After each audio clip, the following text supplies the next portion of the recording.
Hey friends, thank you so much for joining for another amazing episode. But before we get started, I have a quick announcement, and I'm going to make it quick, I promise. Now, remember we're talking about the contest. It starts this week for 10 weeks leading up to my 100th episode. Also, we're looking for 10,000 downloads, and not to mention the Olympics is right at the end of our contest. So here's the thing. This is how you can win on a weekly basis.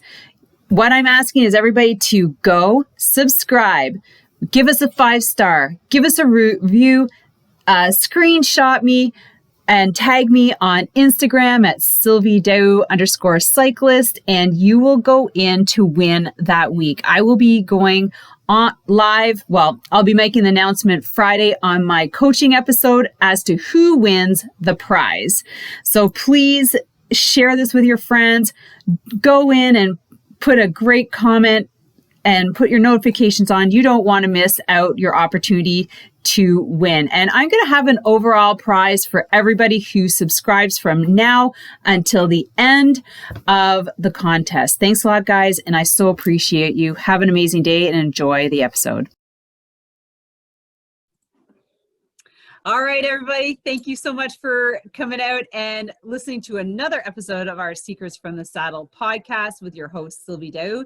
And I'm super excited to bring to you a local mountain bike coach from Montreal, well, Bromont area, Quebec. And this is IAN Hughes. And he's been in the business of coaching for 20 years, probably 20 plus. And so here's some of his accolades or his certifications behind him. He's an NCCP level 4 master's coach, Olympic level, and he's also a learning facilitator for a lot of those programs. He's a level 3, and we're going to expand on the next two, because one of those is the PMBI, so it's Professional Mountain Bike Instructor, which is his passion. And he's going to talk a lot about mountain biking and how he's made it, the coaching, into his business and what he's been doing. And then the next one is the GOLH, which I've never heard of. And we're just going to expand on that, which is Great Outdoors Learning Hub Mountain Bike Pro Instructor. So you can tell, just like myself, I love road cycling. He's going to tell us all about what his story and what he's been doing and how he's been really putting his passion to work out in the Bromont area, which is a huge hub for mountain bike and track. They have an outdoor track, which will soon be an indoor track for this region. So this is super exciting. But welcome, Ian, to the podcast. Thank you so much for taking time to talk with us today. Now, I always like to start with, how did you get into mountain biking? Or did you start road cycling first and then transition to mountain biking? No. Just a mountain biker. Anyways, Awesome. Thanks for having me. Let's hear it. Yeah. Well, first, thanks for having me. It's pretty awesome. So yeah, I've been mountain biking pretty much my whole life. So I'm not one of those cyclists that started off in road and after that transitioned into mountain biking. So for me, I come from Montreal, so living inner city. I always had a passion for like extreme or action sport oriented, all stuff, BMXing, skateboard, and snowboarding when it was cool. So basically I started mountain biking at age 14, and I'm now 45. So I've been mountain biking for a lot of years. And basically for us, it was street riding. So trying to jump picnic tables and trying to jump staircases and going to the Bell Center where the Canadians play, and there's a big set of stairs over there, and just hucking your meat. So yeah, it's been pretty cool. And I started maybe 14, 15-year-old and begging my parents to come to Bromont or to go to HUGH, which is close to you guys. Oh, yeah. I've been riding a whole lot in HUGH when I was living in Montreal. So do they have a good mountain bike trail system there? They used to have an awesome illegal trail system. Now it's true. Yeah. there's like parts of it I think that still exist. There was like the big Slick Rock area, so that was really, really fun. And it's not at Mont Rigaud. It was outside of it. But Mont Rigaud now has really mountain bike programs and stuff like that, so you should definitely check it out. Yes, seriously. Cool. A nice little center, family oriented. It's really, really fun.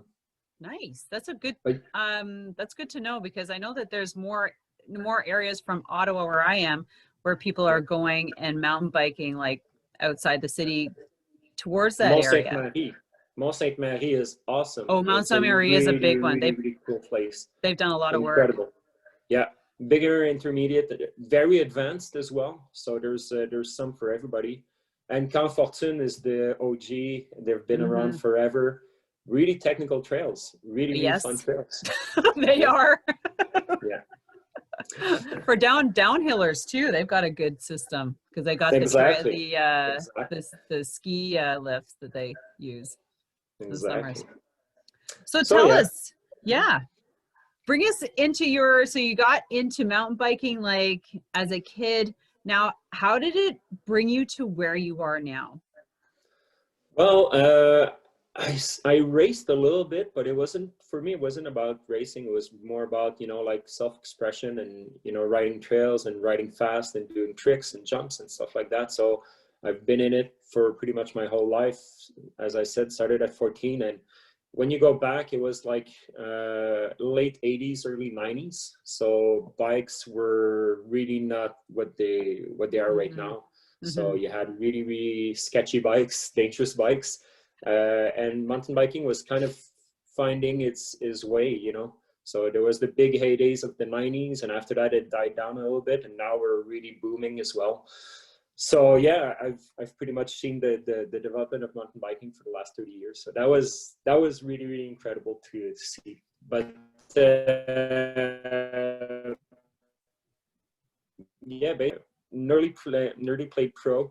Was a goaltender, and I used cycling as a means to train as well. So for me, it wasn't about racing, it was about training, and it was about just learning tricks and having fun in the woods. Afterwards, I went to university, and I was done with pretty much my hockey career, and I started focusing a lot more on action sports, mainly snowboarding, cycling, and surfing as well. So that's all passions of mine. Okay, where'd you surf? In the Lachine Canal? No. Well, there's an awesome place. I've heard. Maybe it wasn't there back then, but it was always there. It's just now it's popular. But there was Exodus was on set where you could surf, you could river surf. But no, for me it's trips. It's going to Mexico and going to Central America and surfing. So that's another one of my passions. That's on that's on my bucket list. Surfing, Costa Rica. That's where I want to go.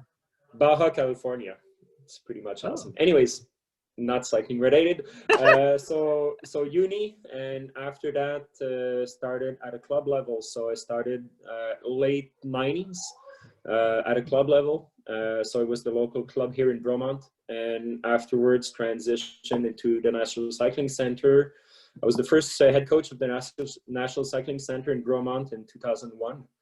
And from there, my passion for coaching really, really started and escalated. So it's been a good trip. That's kind of like the year that I started riding as well. And it's funny that you say in the 90s, because I bought my first mountain bike, no shocks, no nothing, like high end for the time, right? I still have it. It's just a commuter, but quickly upgraded in the 2001 when I started mountain bike racing, and somebody, my boyfriend at the time is like, you're not riding with me with that bike. Yeah, for sure. I was like, what? So I went and bought a Brody, and I actually still have that too, and I love it. Classic Brody, Canadian brand. It shifts, like it still shifts like it's brand new. I don't know what it is about it, but I'm like, I'll never give up this bike. But so you started your coaching in 2000. Now, give us a little bit of rundown, because now you're running your own business with regards to coaching. But how much time did you work with the National Cycling Center and in developing athletes there? Well, like I said, started in 2001, and the National Cycling Center is actually an incredible place, and I urge everybody to go at least once. They're getting an indoor velodrome, as you mentioned. I think the project is like $15 or $60 million. So it's going to be a multi-sport center. It's going to be actually incredible. Do you happen to know when they're going to break ground on that? I think it's going to be spring of 2022 ish. Oh, okay. Yeah. So it's coming fast. It's coming fast because they already started construction. So I don't think it's going to be next fall. I think it's going to be like in 1 year from now. I think they're going to be pretty much up and running. Don't quote me on that one, but it's really going fast. But anyways, that's good. Yeah. At the cycling center, I was pretty much the first head coach over there, and what that taught me is just have a cycling culture. And as I said, I was really a mountain biker, hardcore mountain biker, but it got me into road cycling. It got me into track cycling as well. So I'm a pretty good coach for road and track as well. It's just that I don't enjoy it. But why not? Well, I like, seriously, it has to do with passion. So I like all things dirt. So gravel bike, cool, BMX, dirt jumping, mountain biking, of course. Anything that has to do with dirt, I love it.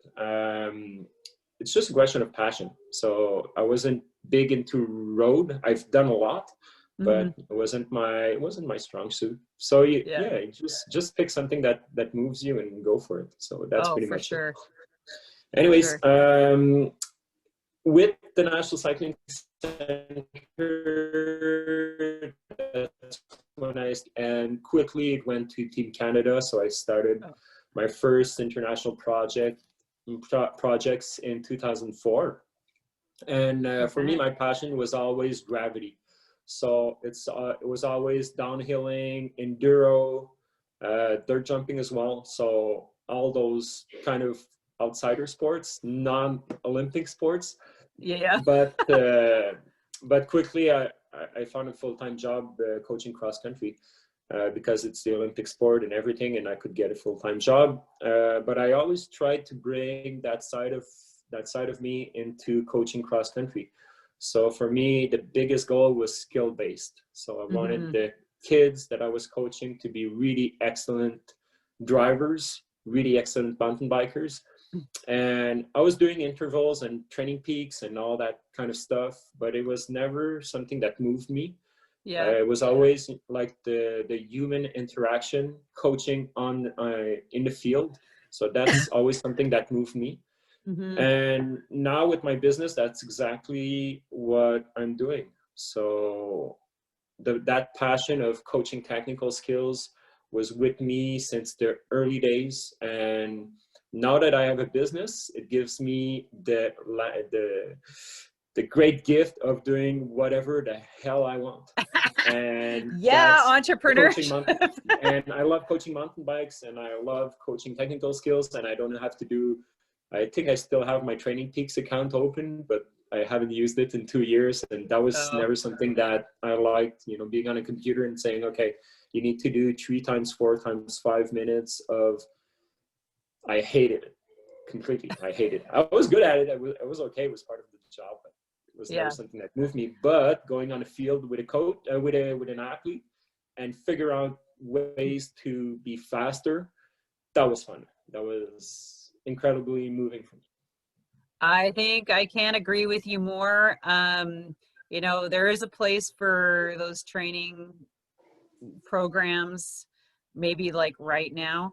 But I love getting out and doing, like, I'm coaching as well. And one of those things is like just getting out into the field, like you said, going to the hills, doing some cornering, do some really specific stuff that you just can't get on inside on, even with everybody on you know, on those platforms and stuff like that. Yeah. Yeah. I mean, you know, they kill time because we're in Quebec and it snows and you can't ride outside. Well, maybe if you fat bike. Do you fat bike? Well, I was a big advocate in outdoors. Like, Yeah. okay, if you want to start a structured training program, sometimes you have to hop on a trainer and a turbo trainer and stuff like that and doing intervals.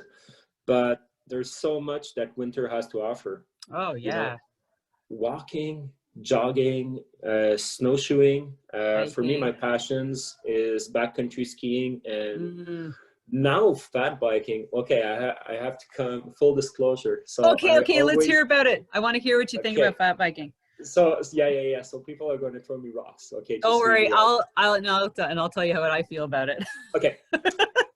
I was fat biking. It's pretty fun, but usually fat biking is on low angle stuff, and it's not very, very technical. So like I said, I really like the gravity. I like gravity stuff. I like, you know, being scared and hitting technical terrain. So that was always my passion. So I liked fat biking, but not that much. In the last 3 years, I didn't even have a fat bike until this year. You did. I bought an electric fat bike and it's a blast. It's just super fun. So I can just motor away. And I think that's the only way I'd get on a fat bike again. It's like those slow. It's slow and clunky. It's slow and clunky. But when you're fit, you can go really fast on a fat bike. Don't get me wrong. But no, it's fun. You know, like last night I walked the dog. So I just, you know, went outside and I climbed the hill and I was into super cool trails. It just gives you a lot of liberty. So it's really, really fun. So I'm a pretty big advocate on electric bikes. I think that there's a room for it. And I think all the problems with e-bikes right now, I didn't really want to talk about it, but since we're on the subject. Yeah, let's get off and talk about that, then I can pull you back to it. Yeah.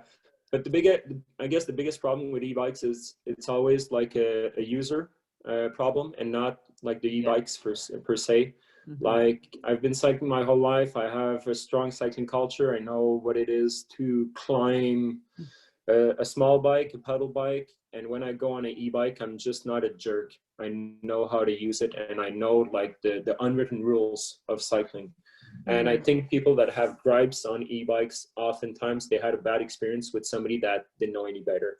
And that's why a business like mine is there. It's just to teach people how to behave on the trails and how to be better, safer. If they get faster, that's a side product. That's a side product. But you know, getting them good experience and getting them safe and having fun out there, whether it's a pedal bike or e-bike. I think e-bikes are going to get pretty huge in the next 5 years. They're already massive in Europe. Like in Europe, maybe 60 or close to 70% of the bikes sold are e-bikes. Wow. So it's coming here pretty faster than people think. So I think it's time to not hate and create a dissension between two, but to be able to build a structure to make sure that everybody's happy and everybody has their place. I think e-bikes are, the thing is, I've heard great things about e-bikes for, say, couples who want to cycle together. Yeah. You know, you get one of the partners, you get an e-bike because typically the other is the faster one, and you know, one of the two is slower and hates it. And then you get an e-bike and then they're on an even playing field. And so I've heard good things about that, especially for those bike shops who rent e-bikes or rent bikes to couples, let's say, who want to go into the park and they've never experienced the park before. They have come back much happier as a couple when you put one of them on an e-bike. I've heard great things like that. And I've also heard that, especially Europe, like they just don't realize the speed and then the braking capacity that you need, like when you're going faster. Sure. So like, I think you're bang on, like you have to kind of advance yourself to being able to control your bike. It's just like, getting like being oversold a really high-end bike when you're not a Yeah. high-end rider. You know, Oh, for sure. the agility, the way it maneuvers, and you're just not that type of rider yet. You've been upsold, and I see Yeah. a lot of that in the club with ladies come in new to bikes and they've been sold this really expensive high-end bike and Well, don't know how to I ride it I yet. have an opinion on that one. Mhm.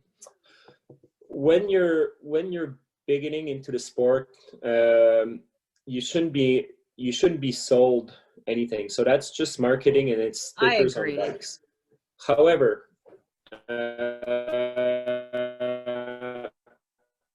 really likes the bike and wants to buy something high end, by all means go for it. And Mhm. what I always joke about that is like people that own Porsches, they're not all race car drivers.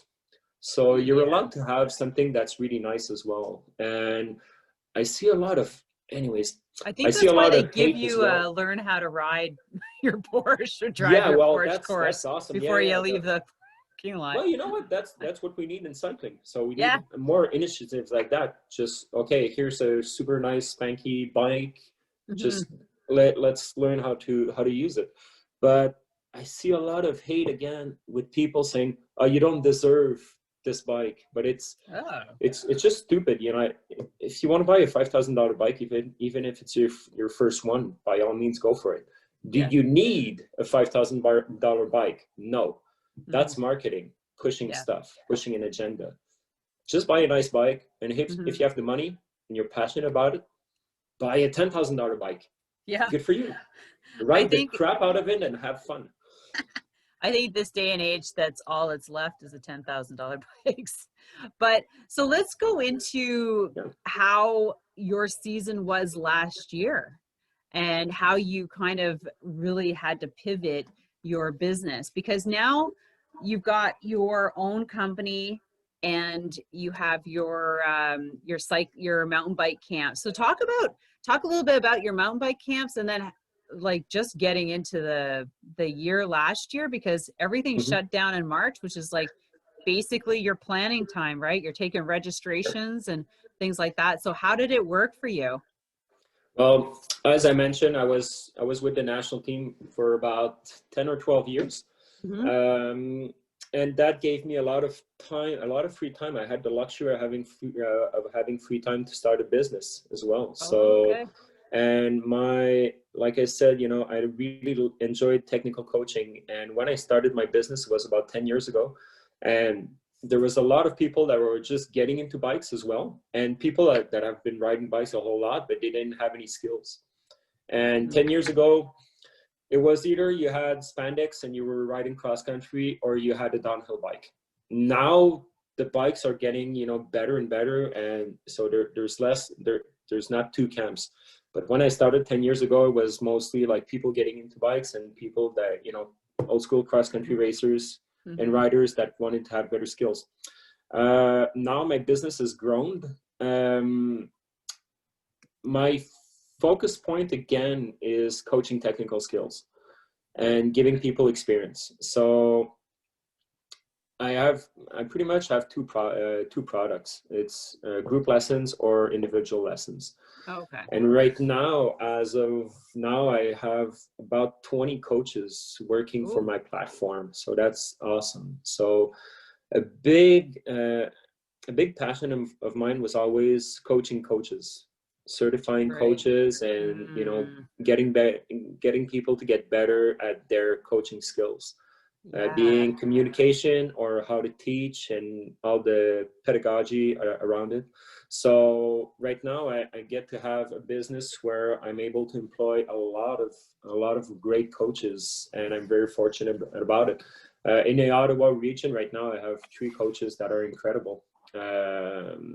2 francophones and 1 anglophone, and 3 girls, and they're actually incredible. They're super, super cool. Woohoo! Yeah, so I have all these hubs going, and basically my job is to make sure that all my coaches know what to do, and they're all, you know, they have the proper structure, and they're really, really good, And afterwards, it's my own personal coaching. So I coach a lot of groups. I'd say that 60 to 70% of my clientele to suggestions, and they want to learn. And guys just figure it out. And I'm not saying that guys are better. Women are better learners. Thank you. And guys are just stubborn. And they're just going, I can figure it out until I give them a trick, and they're like, oh, I wish somebody had shown me this earlier. I'm like, no, you're like, I think I told you that 2 years ago, but you weren't ready. Exactly. But anyways, a big part of my clientele is girls, and I do enjoy taking guys out for rides. But you're like, okay, the boys are over there, the girls are here. But it's the perk of my job. I'm surrounded by a lot of really cool ladies that want to ride bikes. So hey. I'm not going to complain. Yeah. So did you see a surge of that this summer? Like more? Totally. Oh. I've seen it for the past 4 years. A lot of women getting into cycling, and that's awesome. It's super good because usually it was a really male-oriented sport, and it lacked a lot of diversity. But right now, guys are riding with their girlfriends, and their girls are really, really good riders. And I see it here in Bromont. Like all my group of friends, all the girlfriends ride. And it's girls groups, and then you have all the clubs like the Mud Bunnies and clubs like that that are specific for women. And it's like here the Mud Bunnies chapter, I think there's 150 girls, and they could have more, but they don't have the resources. They don't have enough coaches. But you have to grow with your club. Like you can't just go for numbers. You have to be able to like you're saying, you need to have the coaches. But I'll show you how crazy it is, and how women mountain biking has really, really grown. The Mud Bunnies, when they open up their registration, within 5 minutes, it's all capped. So they have like 150 because they can only afford like having about 20 coaches. Yeah. And the process is having girl coaches, but there's not enough girl coaches. So then there's like guys like me that go to coach the girls with the club. So it's grown a whole lot. Trails have gone better. Bikes are better. The entry into the sport is a lot easier than it once was. Before, mountain biking was like really technical terrain. It wasn't dangerous terrain, but it was a lot of rocks and roots, and it was like kind of slow and sluggish. Yeah. But now the trails are a lot more progressive, a lot more fun, and the access to the trails are easier. And there's trail systems pretty much everywhere. So it's not a dude sport anymore. So it's very diversified, and it's incredible. So families, women of all ages, guys of all ages, a lot of kids are getting into mountain biking. So it's starting more and more to get to a point where it's a mass adopted sport. And that's where we have to, that's my personal like mission, is to get mountain biking to be more accessible to a lot of people. Oh, no, for sure. It's the same with here. I'm not into mountain biking, so I haven't seen that, but I've seen the growth with road cycling this past summer. I mean, our club, Cycle Fit Chicks, was able to put together like a full season, fortunately. Well, I'm grateful because, I mean, we started planning, and as soon as lockdown happened, we're like, oh my God, what are we going to do? Because we had like over 100 ladies registered already, and we're like, okay, how are we going to service these ladies? And we got to work, and we were able to start July 1st till the end of October. So we had a full 4-month season. But in that time, so many more people got bikes, and all these women's groups started popping up everywhere, and a couple clubs and meetups. And I'm just like, holy moly, like, where did all these women come from? It's awesome. Like, I need them in my club. But just like you, like, we have to, or like the Mud Bunnies, it's important to do your job well.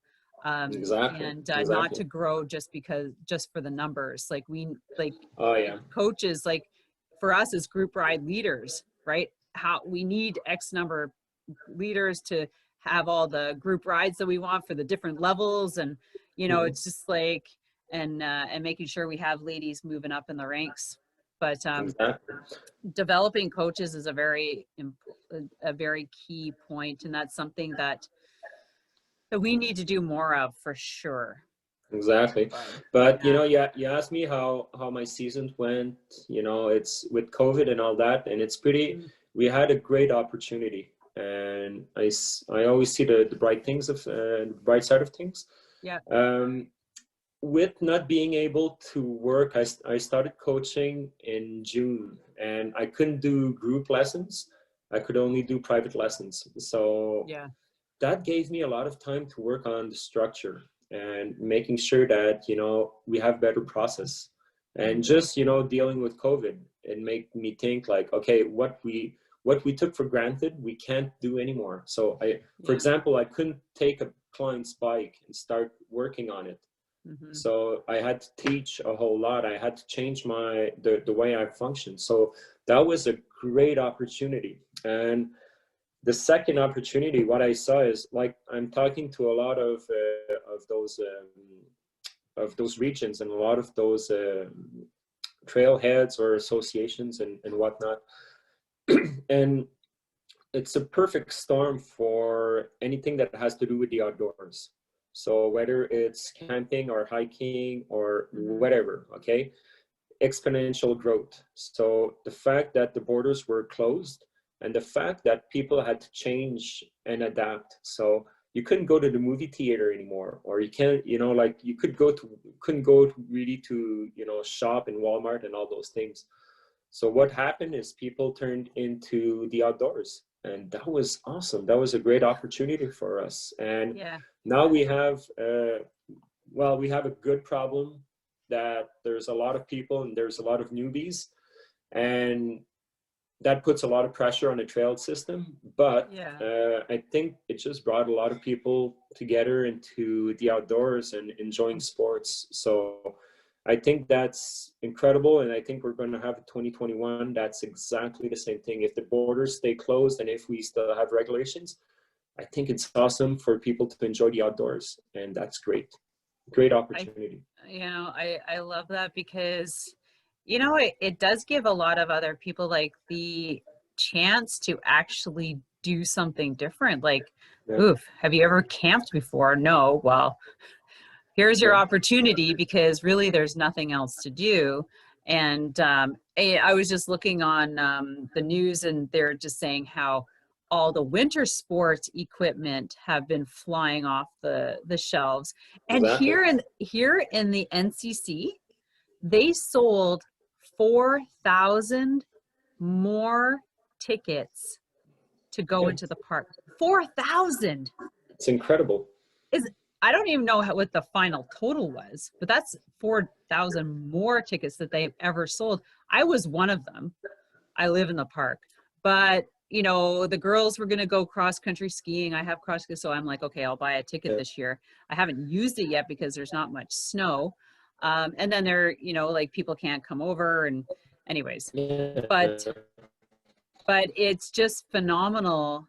The numbers, But the thing is that we weren't expecting that, and I think the sports structure was not able to handle that influx of people. So again, when you think outside the box and when you're quick on your feet, a lot of people and a lot of businesses adapted, and that's awesome. So it just gives more opportunity to people. I love it. I love the fact that you can whine that the chairlifts are there's a lot of wait time at the chairlifts, and everybody's going cross country skiing or downhill skiing and all, and I'm like, whoa, that's incredible. There's a lot more people that are taking the time, and it's slowing everybody down, because when you don't have the time, what's the first thing that goes out the window? Is your health. And sports. And now people have a little bit more time. It's a little less hectic and crazy, and people are actually taking care of themselves. Win-win. That's awesome. Yeah, I love that too. And it also, like I say, you know, this is a great time for us as cycling coaches or even clubs to really put together a foundation to start recruiting people into like especially youth programs, right? Because there's no hockey, there's no soccer almost, and everybody's got a Traditional bike. sports. Yeah. And so we can start taking those athletes away from that sport and you know, start filling the programs that we're kind of lacking in the, so I'm like, okay, who's out there doing something about that? Because we have to do something now. Yeah. You know, well, when you're a time. business, that's a good thing. That I was hinting on that one, and that's a good thing about having business, because you're really agile. So when you're a sports structure, let's say you're, I don't know, Ontario Cycling or whatever, it's really hard, you know, to pivot and to adapt. But when you're a business, it's awesome. So right now for me, the biggest hurdle is finding enough coaches and having and doing enough coach certification. So once that is done, honestly, it's did you put together your own coaching program? Yeah, for sure. Yeah. Okay. So my that's company, something that I need to do.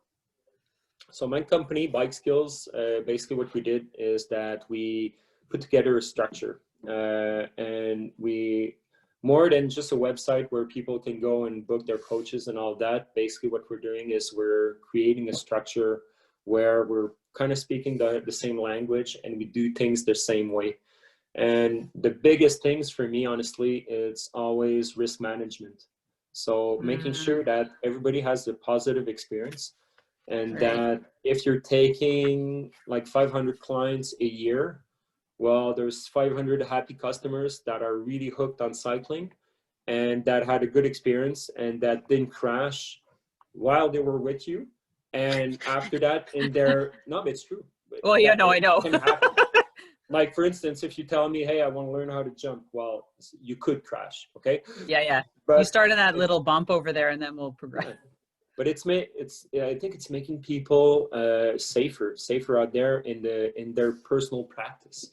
So that's the goal that I've set. Just have a good structure, good programs, and then, you know, hire and certify really, really good coaches. And the bottom line is, you know, giving clients a really cool experience, something they haven't lived before, getting hooked on cycling, and making cyclists for life. So that's my personal goal. Oh, I love it. I love it, Ian. I'm going to talk to you further about that, because I think this is maybe where I need to go as a coach. And I've thought of other things too, just from a perspective of true beginners, because I have the like you have your club, you have your camps.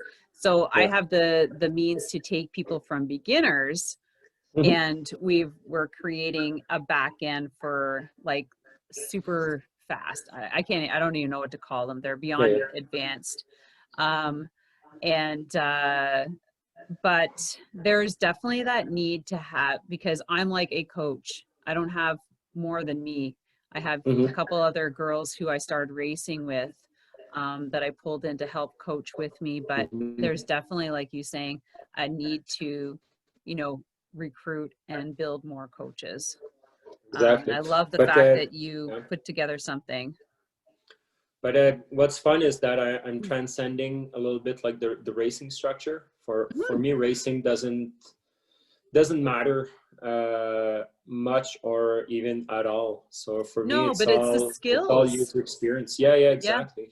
It's the skills. I mean, you can race and you can be fast, but if you don't have the skills, you're kind of dangerous and you're missing out on a big portion of the whole experience and the whole sport. Exactly. Right? You but know, for me, it's, you know, that person that wants to take up mountain biking, that goes in a bike shop and that's kind of overwhelmed by, you know, everything, like the equipment and the accessories and the cool guy that's selling the stuff and going to the trailhead and being intimidating intimidated by, you know, everything that goes on and all the cool guys, you know, right? So I want to offer a good entry into riding and into the sport. So I think that's my goal, is just getting people to enjoy mountain biking and offer a good entry into the sport. That's a little smoother than just figuring it out by yourself. So I'm doing a lot of beginner stuff. But funny enough, all the beginners that I've taught, they're now intermediates, and they're now advanced. So I'm covering pretty much the whole spectrum of, okay, here's the front brake and the rear brake, and then going into, okay, let's hit something like super steep and gnarly and hit jumps and drops. So it's pretty much covering the whole spectrum, but it has to start from somewhere. So it has to start with the total newbies into the sport that are growing into the sport, and then creating a structure that's inclusive for pretty much everybody. Yes, no, I love it. And our club is doing, like, I would say 90% of that. And that's where, whether it's part of a club or maybe it's just my business plan. Do you know what I mean? Like, but it's like filtering people into the club. And we always, like, as soon as you register, if you're new to the club, you have to do like a 4-hour learn to group ride clinic. Yeah. No, for sure. And let me tell you, dangerous. as long as they have all the terminology and they've run through like an example, they're way further ahead than the lady who shows up and has not gone through, which you can totally tell the difference, right? And the safety level for us is huge. So I mean, oh my gosh, I'm so glad to talk to you. Sometimes I get shivers because, you know, you don't know who's out there who's doing great things. And that's what I love about this podcast. Cause I'm like, oh my gosh, I speak to that person. I'm like, I really love what they're doing. I love what they're doing. And maybe we can collaborate, or maybe these two people can collaborate. And it's just a really great feeling. And that's one of the things that I love about putting this podcast together. Cause I've been in cycling like you. I started like 2000 with mountain biking, adventure racing. Then I went to road. And I've been there ever since. I raced, I got the club, and now I'm developing coaching programs. Well, no, I'm not. But my business is on track to do. Like, that's awesome. So sometimes it's just like, oh my gosh, but you sound like you have a team, it makes it a little bit easier. It's not a big team. It's me and my wife, but we still get it. But that's probably usually keep it small. Yeah, but the great advantage is that, you know, I run a seasonal business. So as soon as, like, I stopped coaching pretty much in October. So from November till now, what did I do? I worked on my structure. I rode a lot, and you know, it's just you're just growing your business and growing your structure and your programs. So I'd say that's a great advantage. But when it comes to the season, I'm pretty much on my bike for about 50 hours a week, and that's not counting admin stuff. I even counted like 50 to 60 hours on the bike coaching. Wow. So it's nuts, but basically what I'm doing is I'm coaching myself. So I'm coaching groups, I'm coaching private lessons, I'm coaching coaches. And now my consulting business has gone a lot. So now I'm pretty much working with trail builders as well to offer, you know, to make the link between a trail and what a person needs to know and how to coach that person. So let's say building a blue trail, what do you need on a blue trail for that person to get better skills? And what does it take, you know, for, let's say, for a trail system to offer good coaching? So nobody is taught really about that. So that's that is interesting. That I'm doing as well. Cool. Well, this has been an amazing interview, Ian. I am so glad that I reached out to you, because I'm like, you sound familiar, look familiar. I'm sure we probably crossed paths at some point. Hey, but, you don't remember? You came to one of my camps. Okay, you know what? You I'm came to like, Virginia with me. yes. You And you didn't know, remember it's that? funny. I'm like, is it that? But okay, you look way different back then. Dude, you spent like 2 weeks with me. I know. See, and I'm like, is it the same Ian? Because I was trying Yeah, to think, was it? And I looked at your picture. I'm like, okay, maybe it's the long hair that was throwing me off. maybe. But I White remember, long hair. yeah, you look younger. No, I'm just kidding. Yeah. But you know what? But yeah, it was when I was coaching Team Quebec. So I Yes, think it and the was juniors. late. Yeah, late. I'd say 2007 or 8. You It might was have in come April along, and because yeah, I did it was Virginia. yeah, I Yeah, remember and I was there to help with the girls. yeah. And yeah, that was like 9 days. I remember that clinic like it was yesterday. It Yeah. was, and I'm like, that place was awesome. I remember riding so much, and I'm like, I remember on day 7, I'm like, I don't want to fucking ride anymore. Everybody had to ride, and then I'm like, okay, this is not so bad.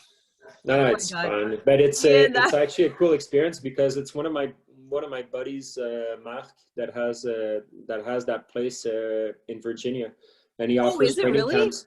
Yeah, yeah. So it's I don't know what he's going to do this spring, of course, and like everything is because his thing is mostly like grow groups. So it's in Virginia. It's in this incredible setting, incredible camp. Oh, it's really And cool. His if you want place to is look it up, nice. it's centrifuge. Centrifuge. So what And is it? Centrifuge. What is it in English? Like the forces that. Anyways. centrifuge? No, and it's Yeah, yeah, exactly. center. What's the word in English? You know what? I was trying to figure. Centrifugal force. Is Yeah, that? because Anyways, he does a lot of cycling groups, and does I actually looked there to bring a group for myself there, and Mark Dufault does yeah. stuff there, and I'm like, because I couldn't think if I'm like, it's Ian or it's Hugh or it's Yan. I'm like, and then I was searching Same around my dude. emails, and I'm like, and I was trying to remember how I drove there. I'm like, it's in Virginia. Oh, It's off the highway. It's a I think you kayak came with place. us. I think you came No, with us. You might no, I have. drove there myself Oh, you because, drove there yourself yeah, because you were from Ottawa. Okay. yeah, because I had a social for the cycling club chicks, and I got in my car at 10 p.m. that night. I Oh, drove. dude, you brought cupcakes. I remember that. Oh no, yeah.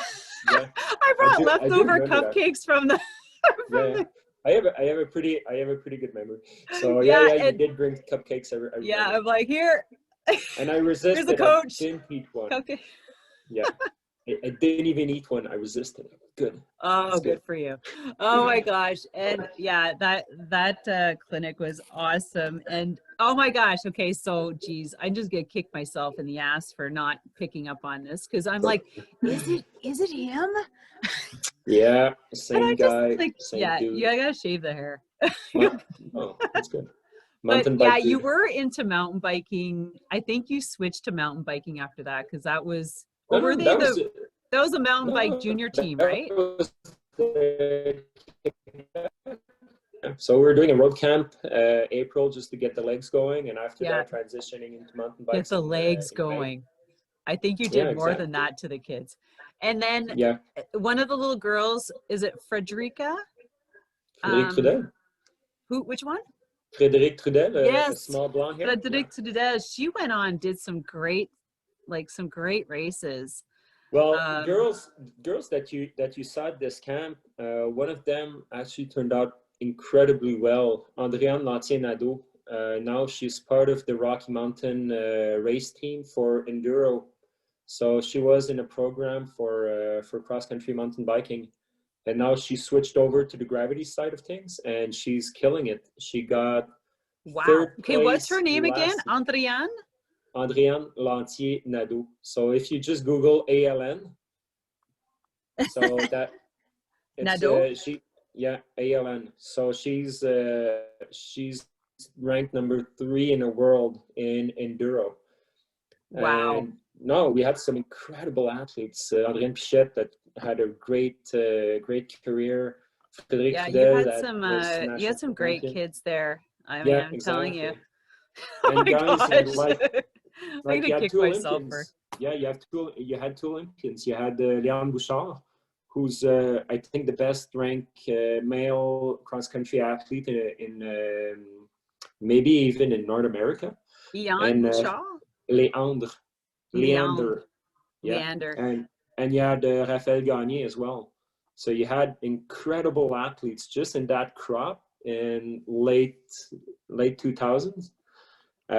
You had some incredible athletes. So, Oh my God. yeah, Okay, you're gonna have to connect me with them so I can get them on the podcast. Say, hey, do you remember me? good boy. I don't know. I don't know if they remember you, but yeah. Oh well, maybe they remember that camp, but Yeah, that was exactly. so Yeah. oh well, Ian, it's been amazing. I I'm so embarrassed. First of all. Don't be. It's all good. It's But I'm glad not we're embarrassed at all. reconnected because Yep. that was like a pinnacle part of, I will never forget that training camp with the kids and I just showing up. But it was good because it was the first But time that I was able to go there and as a female coach to help with the ladies. And I'd like to do more stuff like that.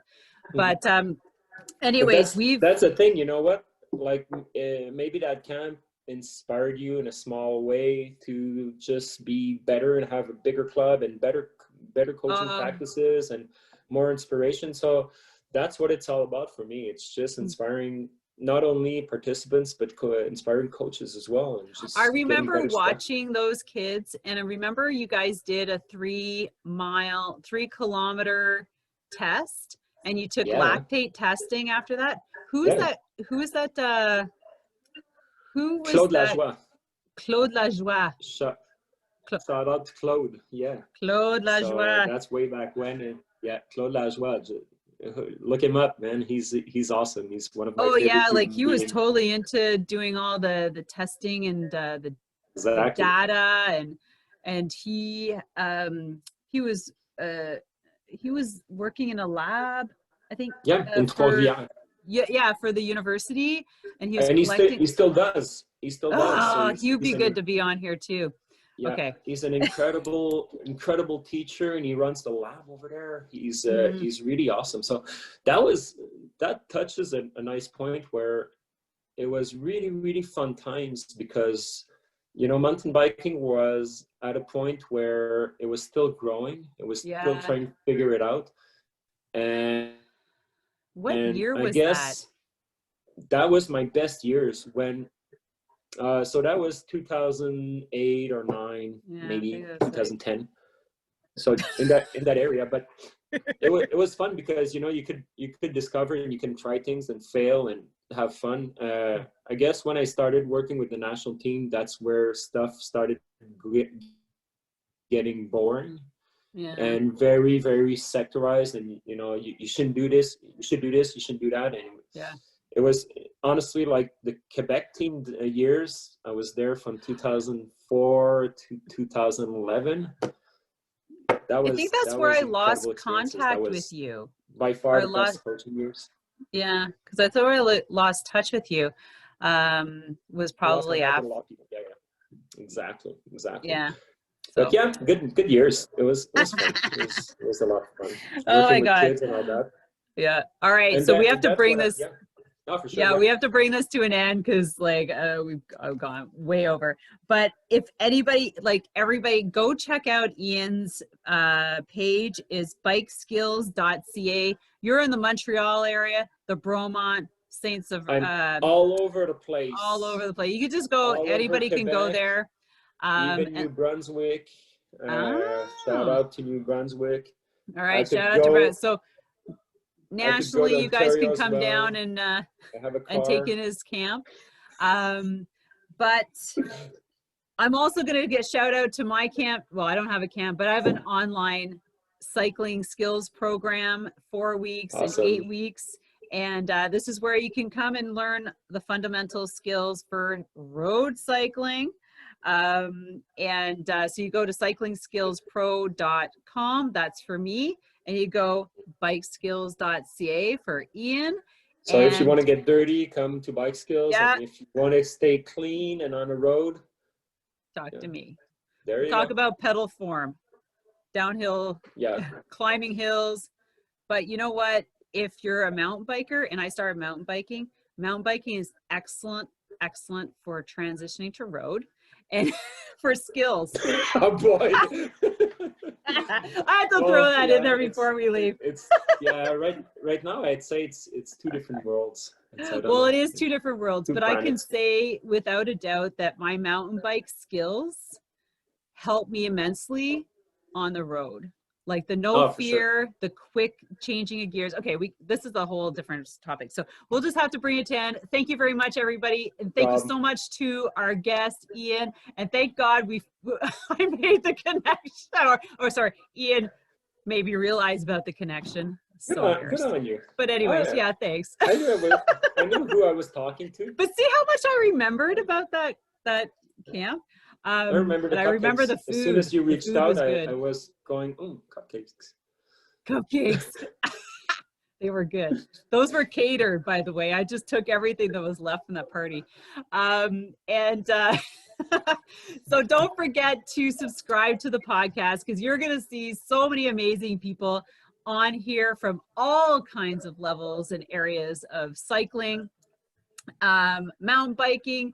Like, I'm just going to have everybody like cycling world. It's got so much to offer. And thanks a lot again, Ian. And don't forget, like I said, subscribe, put the notifications on, go to my YouTube channel. This will be live there, and so write a review. You have to click like and subscribe. Click like, go down, subscribe, everything. And make sure you follow both of us on social media. Yeah. I will be putting in all his links. I'm just giving you a hard time. That's okay. I deserve it. Click subscribe and hit the bell. That's right. Take care, guys. Bye. Bye.